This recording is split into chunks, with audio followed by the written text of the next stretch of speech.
Mas, por enquanto, os senhores têm duas alternativas. Ou fazem a RT de equipe, ou então façam um contrato entre os senhores de responsabilidade, cada profissional se responsabilizando pela elaboração da sua parte técnica, para que o arquivem junto com o laudo, que pela legislação vai ter que ficar arquivado por 20 anos no condomínio, e arquivem junto com o laudo para cada qual dos profissionais se responsabilizarem pela sua parte técnica.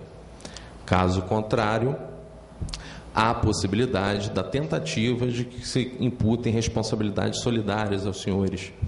E aí é uma discussão que, novamente, os senhores vão para o judiciário para se defender e se eximir dessa responsabilidade. Todo arquiteto, todo engenheiro, obrigatoriamente, por força legal, ele tem que registrar junto ao seu conselho as suas atividades profissionais. 17 do CAL e 1025 do CREA. Não poderia o CREA nem o CAL poderiam exigir essa anotação, esse depósito dessa nota de responsabilidade se não houvesse previsão legal. E isso é fundamental para os senhores resguardarem o acervo técnico dos senhores, garantirem os trabalhos que os senhores fizeram, e lá na frente isso vira um diferencial competitivo quando eventualmente se houver necessidade de fazer a comprovação facultativa desse acervo técnico que os senhores têm. As espécies de responsabilidade, no caso aí, nós temos 4 grandes esferas de responsabilidade: a responsabilidade civil, criminal, administrativa e a profissional propriamente dita, que é a responsabilidade dos senhores perante os seus conselhos, perante o Código de Ética e Disciplina de cada instituição, e que, além das demais responsabilidades, os senhores também terão que arcar, eventualmente, infringindo essa responsabilidade. Genericamente, o artigo 186 do Código Civil, ele define o que é ato ilícito, que é aquele ato que, por ação ou omissão voluntária, alguém causa dano a outrem. Isso é responsabilidade que, antigamente, eu sou formado ainda no Código de 16, responsabilidade aquiliana. Normalmente a garotada hoje em dia não sabe o que é responsabilidade aquiliana. E é a responsabilidade extracontratual, além da responsabilidade contratual, ou seja, bastou os senhores causarem dano ou, eventualmente, alguém achar que os senhores lhe causaram dano para os senhores serem acionados. E aí o dever de indenização surge no artigo 927 do Código Civil, que vai determinar que haja reparação desse dano, tanto nas esferas moral quanto material, do laudo. Aí a gente entra com aquela seguinte hipótese: o engenheiro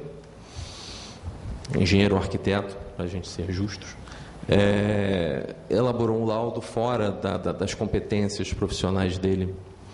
O artigo 14, parágrafo 4º, se não me falha a memória, do CDC, a cabeça não está funcionando, ele prevê que a responsabilidade do profissional liberal, ela vai ser subjetiva. E aí a gente tem que analisar as esferas de responsabilidade. Quando os senhores têm uma empresa, quando é uma empresa que é responsável pela elaboração dessa empresa, ela é habilitada junto ao conselho e dentro do seu quadro técnico ela possui profissionais com as habilitações necessárias para a elaboração do laudo. Essa empresa é responsável objetivamente por qualquer tipo de dano que aconteça. Qual a diferença da responsabilidade objetiva para a subjetiva nesse caso? A objetiva, ela surge pelo simples fato de que a empresa prestou serviço, ponto.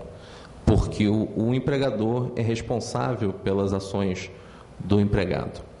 A partir do momento que o empregador é responsável pelas ações do empregado, vai caber a tarefa hercúlea da empresa de comprovar que não houve culpa, não houve nexo causal, porque a culpa ela já é presumida, que não houve nexo de causalidade entre a conduta, entre o que a empresa obrou e efetivamente o dano causado. Só comprovando a ausência do nexo causal, né, dessa condição de causa e consequência, que a gente vai conseguir eximir a responsabilidade da empresa. No caso do profissional autônomo, profissional liberal, os senhores chegaram, foram lá, elaboraram o laudo e aconteceu algum sinistro que, por algum motivo, os senhores deixaram de observar, ou pior, os senhores atuaram fora das suas habilitações. Nesse ponto, a Justiça entende que há responsabilidade subjetiva, ou seja, a culpa por vocês terem feito um laudo fora das suas responsabilidades técnicas, fora da sua capacidade técnica, ele vai gerar o dever de indenizar aquelas pessoas que sofreram prejuízo em função daquele laudo fora das especificações. Consequentemente, isso vai acontecer também em relação ao laudo, que a existência do próprio laudo para fins de multa do condomínio, vai ter aspectos criminais também, que a gente vai ver logo a seguir. Então, assim, cuidado. Autovistoria é um bom nicho, sim, é um bom nicho comercial. As profissões liberais, elas necessitam de ser encaradas como uma empresa, como uma atividade profissional lucrativa, sem sombra de dúvida. Por mais altruístas, por mais trabalhos sociais que façamos ou algo do gênero, o objetivo de todo profissional, até para botar o pão na mesa de cada dia, é obter mais lucro do que despesa nas suas atividades profissionais. Então, apesar do laudo, dessa oportunidade agora de autovistoria ser um negócio rentável, porque a gente tem uma demanda reprimida de centenas de milhares de imóveis, ela tem que ser feita com muito cuidado e muito critério. Na outra oportunidade, no seminário, coordenador, nós tivemos em conversa com o engenheiro, a informação é que a vistoria está fazendo só a vistoria visual. E isso assusta. Isso assusta, porque o que não tiver dentro do campo de visão propriamente do profissional, que habilitar um imóvel que o mesmo não terá problemas no prazo de 5 anos, ele não consegue fazer simplesmente de forma visual. Você tem capacidade de carga, você tem questões da carga instalada elétrica, você tem a questão de maquinários de elevadores. É uma temeridade fazer vistoria apenas visual. Já há muitos anúncios de vistoria, de empresas fazendo vistoria nesse sentido. E eu tenho notado, mais ou menos pelos valores, que há uma prática de dumping.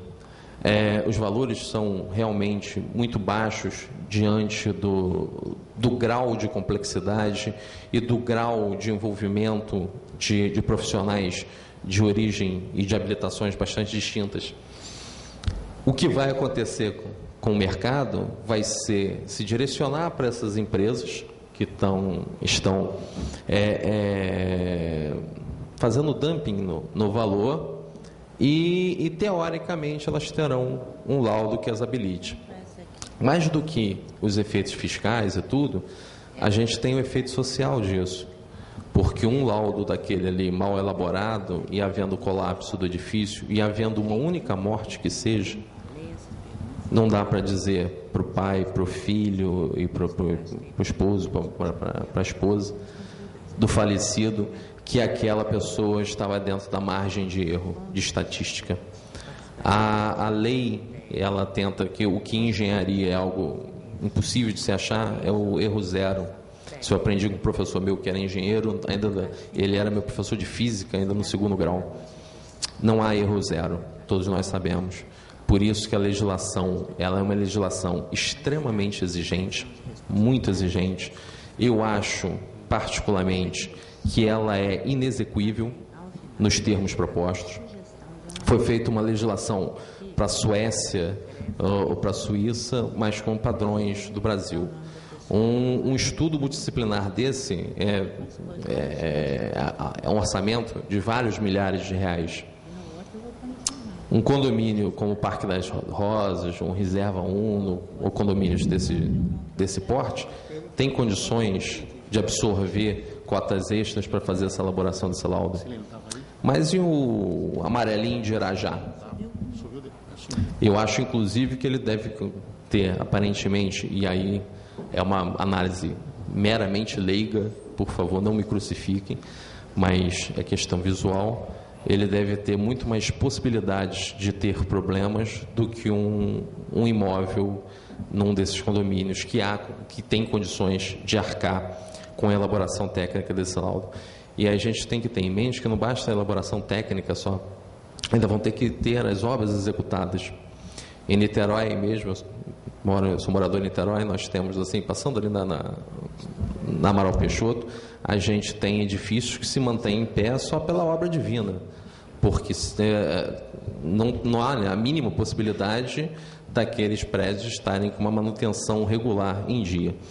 Na hora que for fazer uma vistoria, eu acho que eu não aguento fazer uma capacidade K. Se for tentar pegar e fazer, lá botar o peso estrutural, a laje colapsa e joga o prédio abaixo. E aí, ainda pelo menos tem a vantagem, os senhores vão estar no exercício regular da sua profissão e não vai gerar nenhum tipo de indenização ou responsabilização para os senhores.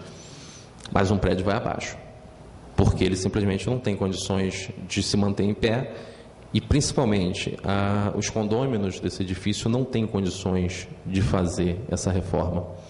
A prefeitura, anteriormente, ela disse que a defesa civil é muito diminuta diante da quantidade de imóveis que se tem a ser fiscalizados. Só que a gente tem pontos críticos que são facilmente identificáveis. Vem nesse corredor aqui da Rua da Relação, Lavradio, do entorno da Praça Tiradentes, Lapa. É muito simples você identificar edifícios com problemas. Entendeu? Então, assim, sem sombra de dúvida, a prefeitura e aí o poder público em geral, porque está sendo ainda, em termos de conversação, a elaboração de uma lei federal de autovistoria, eles têm que sentar com os profissionais, a prefeitura tem que sentar com os profissionais que atuem, vejam realmente quais são as reais dificuldades de atuação no campo. Só assim essa legislação vai poder se adequar à realidade brasileira. Não adianta querer exigir certificação através de norma técnica num país que o pessoal puxa rede elétrica no gato. Como, por exemplo, um caso de um condomínio do qual eu sou advogado, que a construtora fez a ligação de água, só que a SEDAI tinha cobrado R$12 mil a eles para puxarem o cano até o edifício, até os 2 blocos. A construtora simplesmente se aproveitou de um cano que um condomínio posterior elaborou, tinha implantado, foi lá e tungou a ligação de água. Então, a gente vê o nível de construção nesse pé. A partir do momento que a gente vê o nível de construção, a realidade de campo dos senhores dessa forma, o poder público, o legislativo, ele não pode legislar sem ouvir os senhores. É fundamental que a classe de engenheiros e arquitetos que atuem realmente sejam ouvidas. Porque é a mesma coisa, transmutando para o problema que a advocacia hoje sofre com o processo eletrônico. O processo eletrônico foi desenvolvido pelos tribunais sem ouvir quem atua no processo, quem peticiona, quem tem as realidades do dia a dia. Toda lei que é criada dissociada da realidade fática, ela tende ao fracasso. Vai haver uma postergação do prazo de apresentação de 6 meses, e depois mais 6 meses, e depois mais 6 meses, como uma resolução do CONATRAN que determina a implantação de chip, de RFID, nos veículos, sob a alegação que seria para diminuir o roubo. Na verdade, não é para diminuir o roubo, é para ter as informações fiscais dos carros e reduzir o débito fiscal, porque numa blitz seria muito mais fácil você identificar qual é o veículo que está em débito. E essa resolução de 2007 até hoje não entrou em vigor. Após passados 6 anos da sua edição, até hoje isso não entrou em vigor por questões operacionais. Então não adianta fazer legislação dissociada da realidade, porque não vai ser aplicada e ela não vai ser factível. Pegar e apenar um condomínio com multa periódica, mensal, até a elaboração de determinado laudo, é causar uma expropriação indireta daquele bem. Só que a multa é do imóvel, é do condomínio. Só que essas unidades, elas são fracionadas em unidades ideais. Cada unidade é de um proprietário. Como a prefeitura e o Estado vão fazer esse tipo de avaliação? Como eles vão executar essa dívida? São reflexos contenciosos que, ao serem elaboradas leis, elas não foram previstas, tanto na lei municipal, na 126, quanto na 6.400. A 6.400 o Estado até agora não regulamentou. A prefeitura veio de forma irregular e regulamentou uma lei estadual. E ainda criou novas condições de isenção que a legislação não prevê. Então, o decreto não pode legislar, o decreto só pode regulamentar, é um ato do Poder Executivo. Então, assim, a gente tem vários problemas ainda a serem enfrentados. A questão da culpa, a gente avalia como os tribunais estão se posicionando. Nós temos a decisão da doutora Maria Henrique da Lobo, aqui do TJ do Rio, que ela considera culpa subjetiva, ou seja, realmente a culpa, aconteceu o mal feito na obra por culpa do profissional de engenharia. Ele vai estar engenheiro eletricista não qualificado para a execução da obra, laudo pericial concluindo pela ocorrência de imperícia por parte do prestador de serviço, evidenciada a culpa do engenheiro inabilitado em engenharia civil. Ou seja, os senhores têm suas habilitações perante aos conselhos. Há a possibilidade agora de fazer a complementação das habilitações, que seja, mas enquanto não se tiver ou não se for do decretão, os senhores têm que se ater exclusivamente à sua área de atuação. Fora disso, é exercício legal da profissão. Um engenheiro mecânico, ele não pode certificar civil de forma lato. Ele não pode, ele não tem habilitação técnica para isso. A partir do momento que ele age sem habilitação técnica, ele vai agir de forma irregular e ilegal. A previsão, inclusive, da ministra Nancy Andrighi, ela vai até além, ela considera, e aí realmente é um posicionamento mais particular dela, que a atividade do engenheiro é uma atividade fim e não uma atividade meio. Qual é a diferença nisso em relação à responsabilização? Se os senhores são contratados para construir uma casa, os senhores vão ter que entregar a casa pronta. Se o médico é contratado para operar o coração e o paciente morrer, foi vontade de Deus. Então, a doutora Nancy Andrighi, ela considera que a obrigação do engenheiro é uma obrigação de fim. Então, ela até fala assim, cita Marx e bota ali. Consequentemente, quem quer que seja, especialmente o engenheiro, só pode levantar uma parede se estiver convencido de que ela suportará as intempéries normais. Construindo por instinto, sem estudo prévio da respectiva resistência, incorre em culpa com a consequente responsabilidade do evento danoso.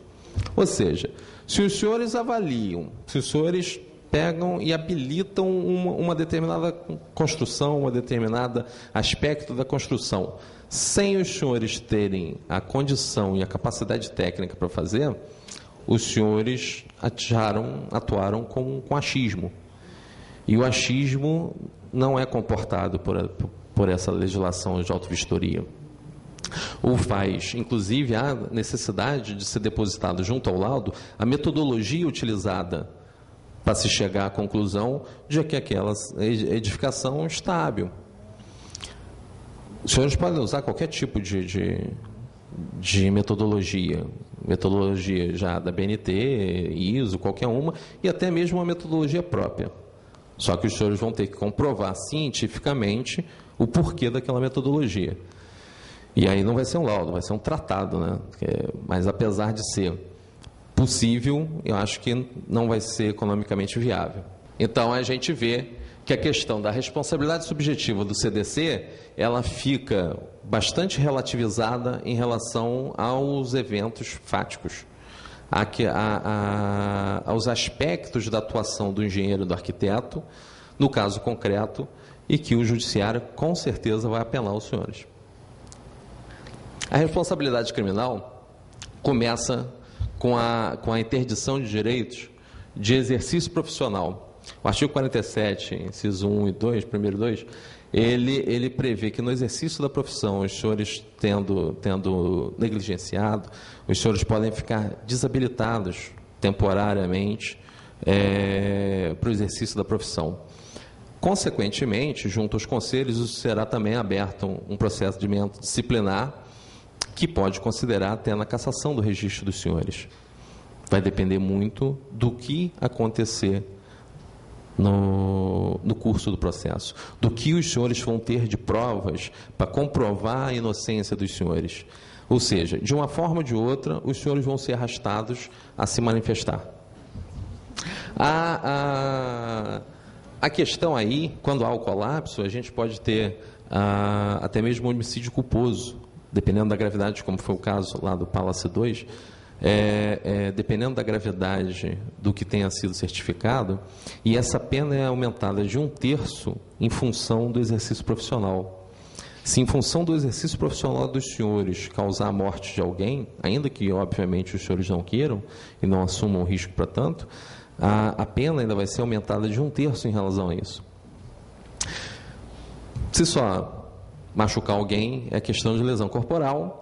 E a gente tem um aspecto, e aí aqueles dois aspectos que eu tinha falado anteriormente, que causam a nulidade do registro técnico, é a falsidade ideológica.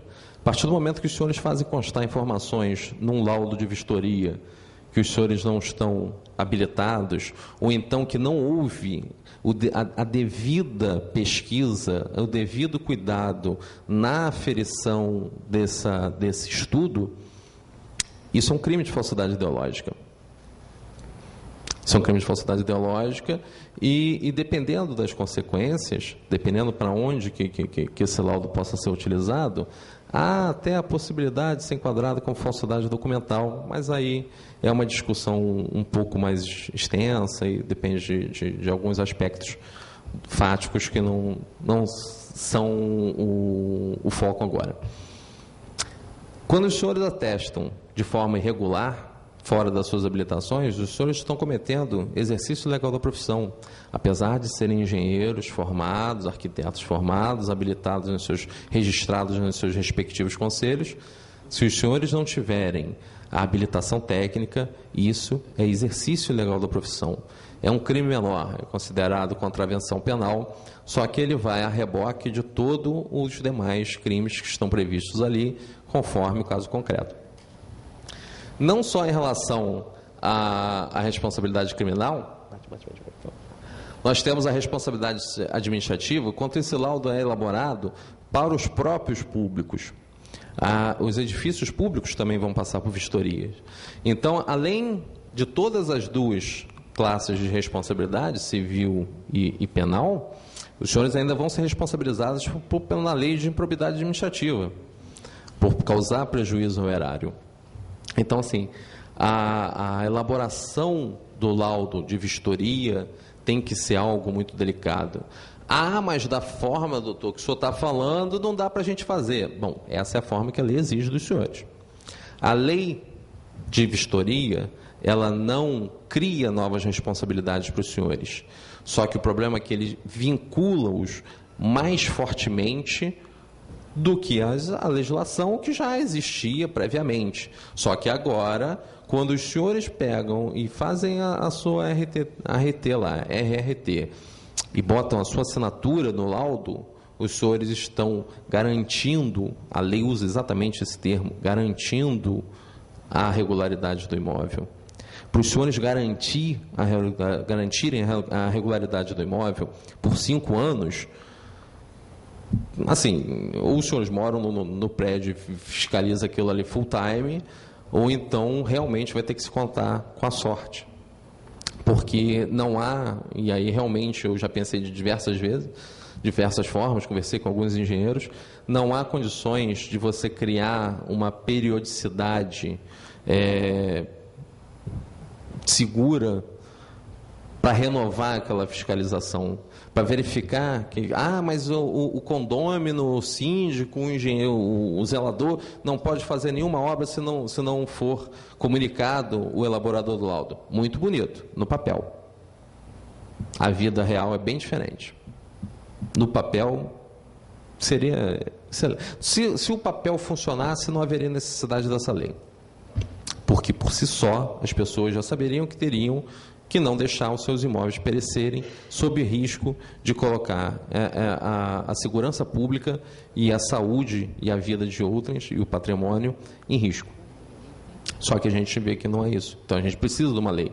Só que a lei, ela coloca os senhores em posição de vinculação com a responsabilidade estatal. Essa responsabilidade fiscalizatória é do poder público, não é dos senhores. Essa responsabilidade é da Defesa Civil, não é dos senhores. Os senhores vão elaborar o laudo? Ótimo. Mas colocar exclusivamente, porque o que a Prefeitura falou, e aí o presidente do CREA, doutor Agostinho, disse, é uma realidade, a Prefeitura